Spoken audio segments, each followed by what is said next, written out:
Assalamualaikum warahmatullahi wabarakatuh. Sampurasun kasadayana. Tepang deui sareng Ibu dina mata pelajaran Bahasa Sunda kelas 10 di SMA Negeri 11 Kota Bekasi. Materi ayeuna nyaeta ngeunaan tentang wawancara. Kadena nyaeta nganalisis isi, struktur, aspek kebahasaan dina teks wawancara. Sameme diajar, hayu urang ngadoa ngawitan. Ngadoa rengse. Ayeuna Ibu bade ngajelaskeun tentang teks wawancara. Jadi wawancara teh nyaeta salah sahiji cara pikeun neangan informasi. Ari sumber informasina nyaeta jalma anu diwawancara. Hasilna bisa ditulis dina wangun paguneman atawa dialog. Wawancara dina basa Inggris disebutna interview. Ieu kecap teh asalna tina kecap inter. Antarana lolongkrang jeung piu antarana paniteum atawa panempo. Wawancara teh bisa dihartikeun kagiatan guneman atawa tanya jawab antara dua orang atawa leuwih secara langsung anu nu ngawawancara jeung nu diwawancara disebutna narasumber. Wawancara tangtuna beda jeung wewengkong atau obrolan sapopoe. Jadi lamun wawancara teh aya tanya jawab dina wawancara lumangsung secara dua arah. Narasumber merupakan pihak anu terus-terusan menang pananya atau orang anu sering ditanya. Nah, satuluina hasil tina eta wawancara dijieun laporan. Mun di wartawan mah hasil teh sok dicaritakeun deui dina wangun warta anu biasana ku urang diregepkeun baik di radio, TV atawa dina surat kabar. Tah, laporan seperti itu ilaharna disebut laporan jurnalistik. Jadi tujuan wawancara dina anas-anas nama nyaeta pikeun ngumpulkeun katerangan, pamanggi atau pengalaman ngeunaan hiji hal. Bisa lumangsung secara formal atawa non formal. Oke, ieu salanjutna nyaeta wawancara dibagi sababaraha rupa. Tapi sebelumna wawancara teh asup kana kegiatan nyarita dua arah. Aya anu nanya jeung aya nu ngajawab. Nah, ieu aya sababaraha rupa berhubungan jeung wawancara. Anu kahiji aya wawancara mandiri. Nah, yang dimaksud wawancara mandiri nyaeta wawancara individual. Hartina nu ngawawancara ngalakukeun wawancara ka saurang narasumber. Biasana dilakukeun ku saurang wartawan waktu keur maluru hiji warta. Jadi dilakukeun ku salah sahiji pewawancara jeung narasumber. Terus anu kadua nyaeta aya wawancara kelompok. Wawancara kelompok nyaeta wawancara nu dilakukeun ku lobaan, artinya lebih dari satu. Nu ngawawancara biasana ngasongkeun pananya anu beda-beda. Jadi maksudna biasanya orang yang mewawancara itu dia memberikan pertanyaan yang berbeda-beda seperti itu. Terus anu katilu aya wawancara konferensi.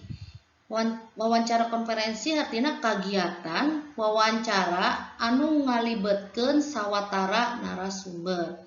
Nah, konferensi artinya aya beberapa narasumber anu bakal diwawancara artinya teu hiji narasumberna, tapi anu ngawancarana hiji orang seperti itu. Terus anu kaopat aya wawancara bebas. Nah, wawancara anu teu direncanakeun awalna. Kalau wawancara bebas tuh ya kapan aja, artinya sifatnya seperti ngajak ngobrol atau biasa tanya jawab atau seperti kayak bertanya tanpa diberikan panduan. Jadi bebas aja, tapi tujuannya yang mencari informasi juga sama. Terus anu ka-5 nyaeta wawancara terpimpin.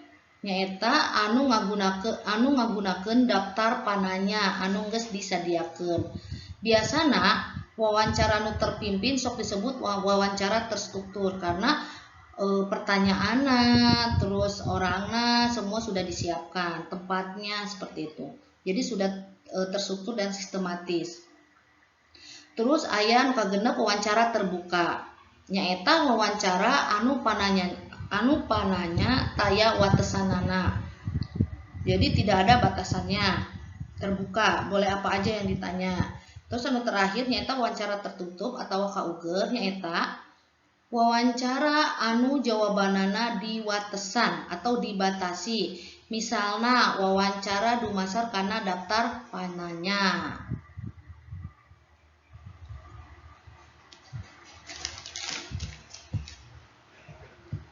Oke, salajengna ieu wawancara mibanda sababaraha fungsi anu kawilang penting. Nyaeta diantarana anu kahiji fungsi primer. Nyaeta upamana wawancara dijadikeun alat hiji-hijina pikeun neangan informasi. Jadi fungsi nu pertama nyaeta alat sebagai alat untuk mencari informasi. Anu kedua nyaeta fungsi palengkap. Nyaeta wawancara digunakan pikeun neangan data palengkap. Jadi fungsi anu kedua yaitu wawancara bisa digunakan sebagai alat untuk mencari pelengkap data. Anu katilu fungsi kriterium. Nyaeta wawancara dilakukan pikeun nguji, ngobservasi data atau informasi.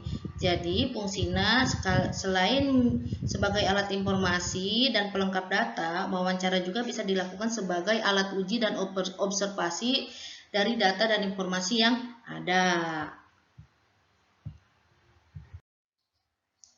Oke, ieu aya tata krama anu dilaksanakeun dina wawancara nyaeta diantarana anu kahiji nu ngawawancara kudu mibanda sikep netral. Nyaeta maksudna anu ngawawancara teu meunang nyawad atawa nyawada kana pamanggih narasumber. Artinya tidak boleh mencela kepada narasumber, harus mempunyai sikap netral. Jadi nu ngawawancara mah pancena ngan ukur nyatetkeun, ngarekam atawa ngadokumentasikeun hasil wawancara, tidak lebih dari itu. Terus anu kedua, anu ngawawancara kudu sopan. Kudu nembongkeun pameunteun anu somea. Maksudna harus menunjukkan muka atau wajah kita yang somea, jangan menunjukkan wajah yang tidak suka atau wajah jutek. Misalnya karena kita nggak suka sama narasumbernya, kita tunjukkan wajah nggak sukanya. Nggak boleh, tetap menunjukkan wajah yang ramah. Seperti itu.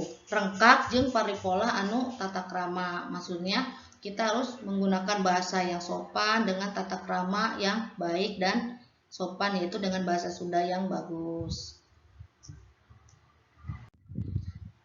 Jadi kacindekan dina materi ayeuna ngeunaan wawancara nyaeta wangkongan atawa dialog antara pihak nu neangan informasi jeung pihak nu mere informasi. Dumasar kana sifatna dibedakan jadi dua, nyaeta wawancara kauger atawa panutup jeung wawancara bebas. Mun sakitu wae materi ngeunaan wawancara, ieu aya latihan soal ku kalian kerjakeun, pek jieun jeung babaturan sakelas hideup salah sahiji contoh wawancara, pilih boleh wawancara mandiri, wawancara kelompok, atau wawancara konferensi dina buku latihan. Jadi tulis aya wawancara jeung aya narasumberna teksna, tuluy hasilna kumpulkeun pikeun dipeunteun. Hatur nuhun. Oke, Ibu tutup materi ayeuna tentang wawancara. Wassalamualaikum warahmatullahi wabarakatuh.